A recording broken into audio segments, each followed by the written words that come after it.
Good evening everyone. Today we are going to study about Aurora Borealis.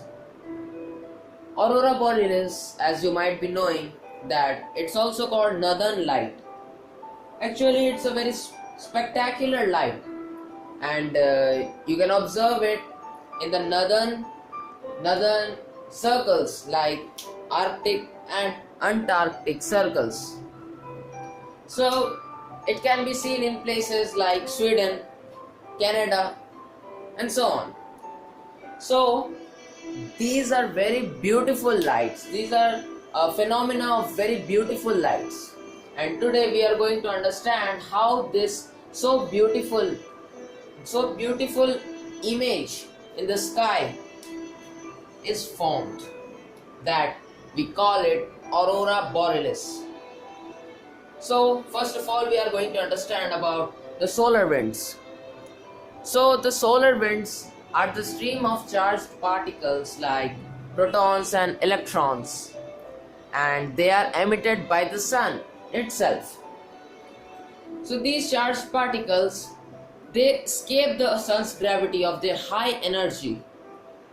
Their energy means their speed is around 400 km per second. It's a quite high speed, and with this quite high speed, the particles, they escape the sun's gravity, which is also called the escape velocity. In physics we call it escape velocity. So with this velocity, they escape from the sun's gravitational force and come into the space, in the outer space. So now how these particles get so much high energy, how they get? So these particles get their energy by the corona's high temperature and magnetic field. So these protons and electrons and various other charged particles, they get their energy from the corona's high temperature and magnetic field. You understand? Okay. So what is corona? I'm talking about corona. What is this corona? This corona is the plasma that surrounds the stars, or we can say the sun. Here we are talking about the sun, so we will refer it to the sun. And this corona has very high temperature, near around 5000 to 6000 degrees Celsius. And that plasma that is written over there, that plasma is the fourth state of matter. You might have studied in class 9th that the plasma are really the fourth state of matter. Okay, so this plasma can be seen during the solar eclipse, when we can see the shadow of the sun. Means you might have studied that solar eclipse is a phenomena in which the sun gets hidden. Means you can see the shadow of sun, you cannot see the sun properly. Okay, so in the solar eclipse, this plasma is actually, it can be seen in the outer layer, on the outer layer of the sun. Okay, so when these charged particles with their extreme velocity, they come into the space. As you know, after the sun there is space, obviously.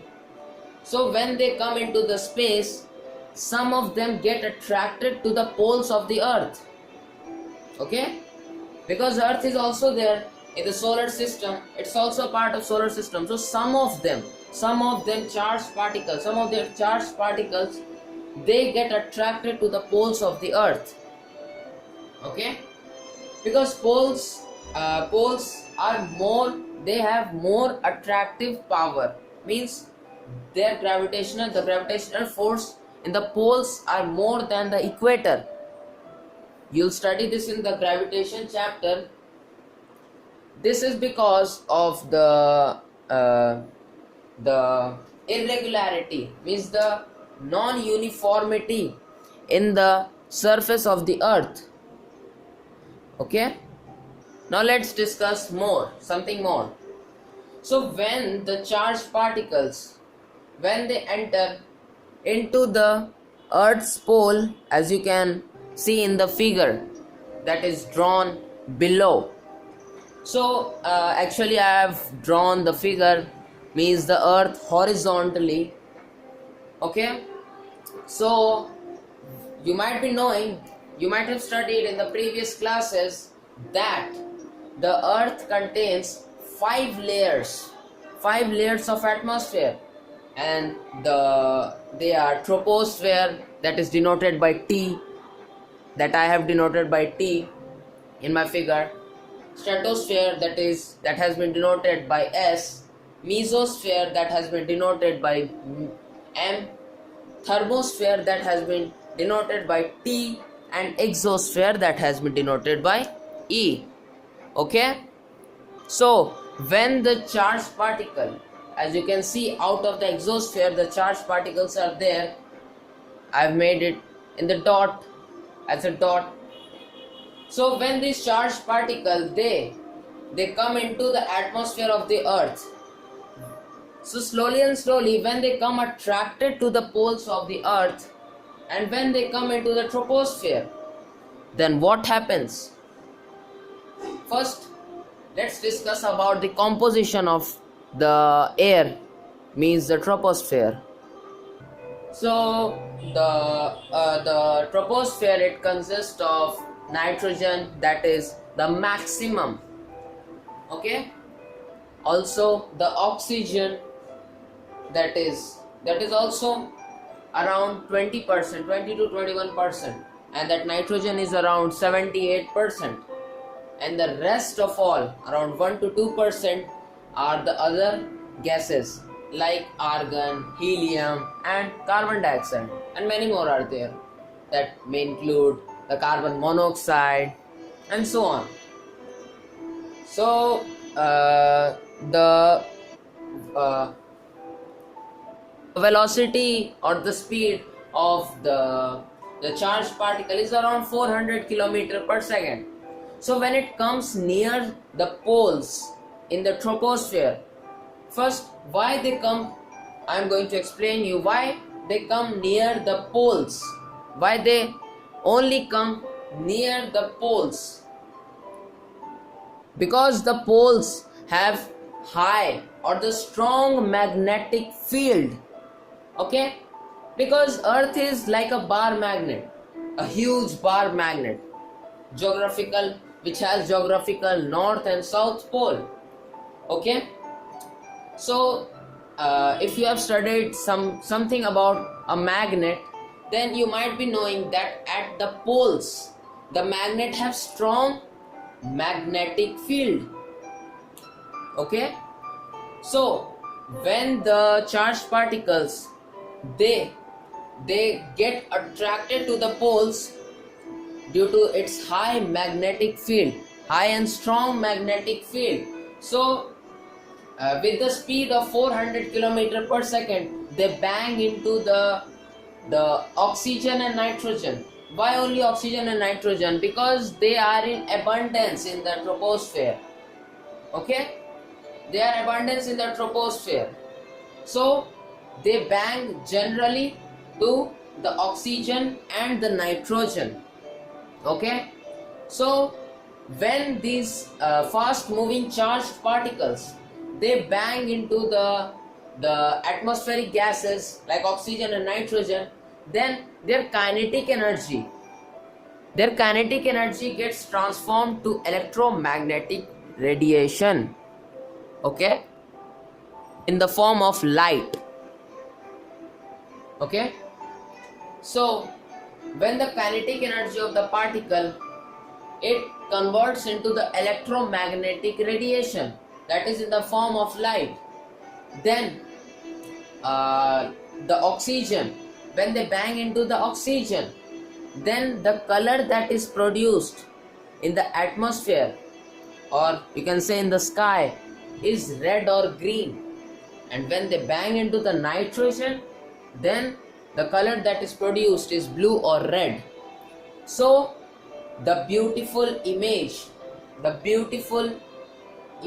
of these colors, combination of these colors, can be seen on the night sky in the northern circles, means the north hemisphere and south hemisphere.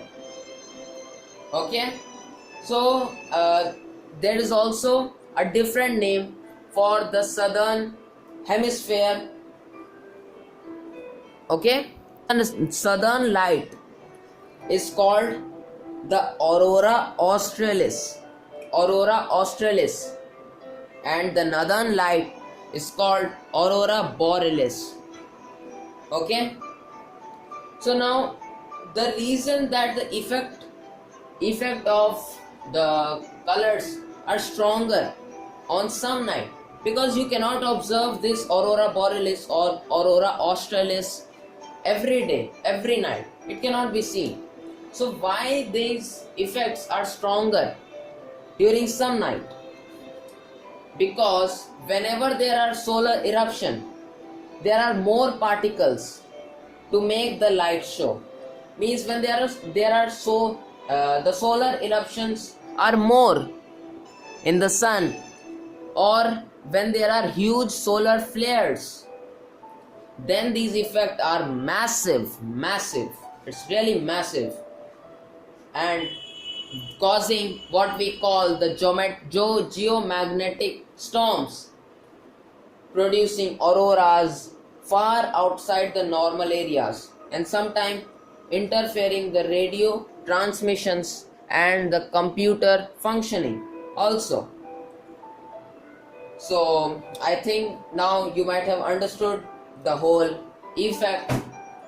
So thank you, and